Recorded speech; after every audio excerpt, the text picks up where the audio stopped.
Nifty bank की, क्योंकि Wednesday है, निफ्टी बैंक कॉन्ट्रैक्ट्स की वीकली एक्सपायरी का दिन है।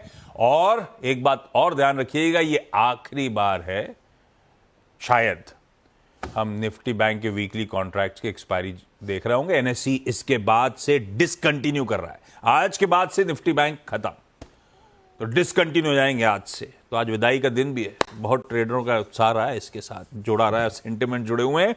आज इसकी लास्ट ट्रेडिंग है। रिएक्ट करना है हमारे इन्फ्लेशन के प्रिंट और आईपी नंबर्स पे जो कल बाजार बंद होने के बाद आए थे। दिक्कत है वहां पे, आगे आऊंगा उस इन्फ्लेशन के प्रिंट पे। आज शाम को यूएस के भी इन्फ्लेशन का नंबर आना है, वो भी इंच अप होता हुआ नजर आएगा कुछ हद तक। हमारा तो काफी दिक्कत में आया है, उनकी तस्वीर देखनी पड़ेगी। रिजल्ट हेवी डे है, ये जाते जाते फड़फड़ा रहा है रिजल्ट सीजन, क्योंकि ये रिजल्ट सीजन का भी सेकंड लास्ट दिन है। आज और कल के बाद लार्जली सारे नतीजे आ चुके होंगे। जो एबरेशंस होंगे, जिन्होंने स्पेशल रिक्वेस्ट डाली होंगी, वही इक्का दुक्का कंपनियों के अब नतीजे दिखेंगे आपको। अदरवाइज खत्म हो जाएगा हमारा रिजल्ट सीजन। अच्छा, ये जो सारे पॉइंट्स रखे हैं, इस पे एक एक करके आगे बातचीत भी कर लूंगा शो के दौरान, सारी तैयारी कर लेंगे अपन। लेकिन पहले गिफ्ट निफ्टी के संकेत रखिए। 70 पॉइंट दबाव, 1/4 से 1/3% कमजोरी के साथ आज वेडनेसडे के दिन हम शुरुआत करेंगे। हॉर्मास बगल में बैठे, इनसे जानेंगे ग्लोबल मूड कैसा है। वीरू बताएंगे कैसे फिर आज वेडनेसडे के दिन निफ्टी बैंक पे अप्रोच रखा जाए। ये जो वीकनेस है कितना और खिंचेगी, रणनीति बनेगी क्या अब निफ्टी बैंक, पैसा कैसे कमाया जाए। लाइए एशियन पीयर्स दिखाइए। हम तो दबाव में थोड़े से दबाव के साथ ही खुलेंगे। एशिया का मूड भी वैसे ही है, लार्जली सारा एशिया वैसे ही, और हैंडओवर भी ऐसे ही फीका सा है। एक से लेकर फ्लैट से 1% का दबाव था। आज सुबह के फ्यूचर्स भी हल्के लाल लाल में ही नजर आएंगे आपको। कवर अप की सेकंड प्लेट भी रखिएगा। दुनिया के लिए अब सबसे बड़ा सरदर्द बन रहा है डॉलर इंडेक्स।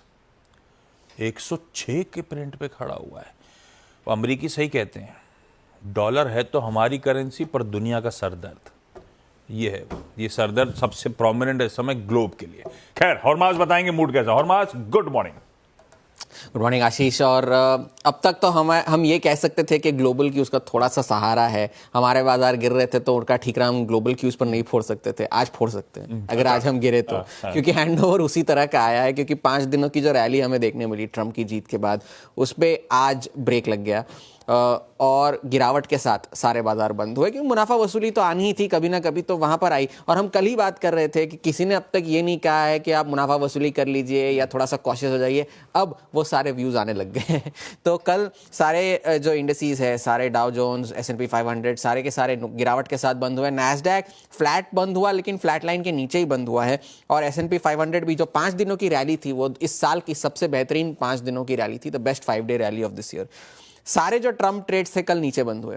उनमें भी आखिरकार मुनाफा वसूली देखने मिली। फिर चाहे वो टेस्ला हो, ट्रम्प मीडिया हो, जो स्मॉल कैप इंडेक्स है उनका रसल 2000, उस पर भी गिरावट आई लगभग 2% की। तो सारे ट्रम्प ट्रेड्स कल गिरावट के साथ बंद हुए। बिटकॉइन में भी थोड़ी सी मुनाफा वसूली आई है, मगर वो अभी भी 90,000 के नज़दीक ही बना हुआ है। मगर सबसे बड़ी वजह जो गिरावट की थी वो थी ट्रेजरी यील्ड्स में जो स्पाइक आई है।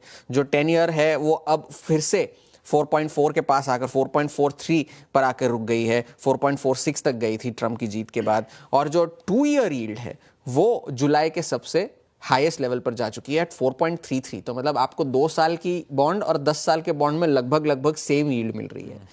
तो वो एक बात है। और जैसे कि आपने कहा, डॉलर जो सरदर्द बना हुआ है, नवंबर 2022 के सबसे ऊंचे स्तर पर आकर 2 साल के हाई पर है डॉलर।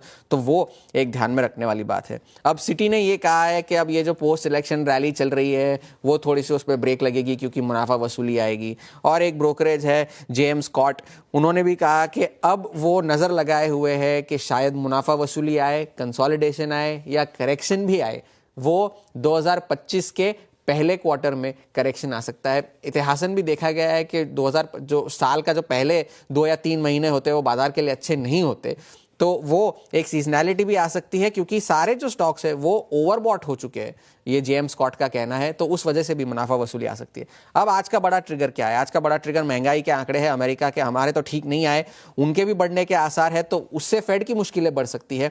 2.6% का अनुमान है, जो कि मार्च के बाद पहली बार ऐसा होगा कि ईयर ऑन ईयर महंगाई के आंकड़े बढ़े यूएस में। अप्रैल से लेकर सितंबर तक गिरते चले आए हैं।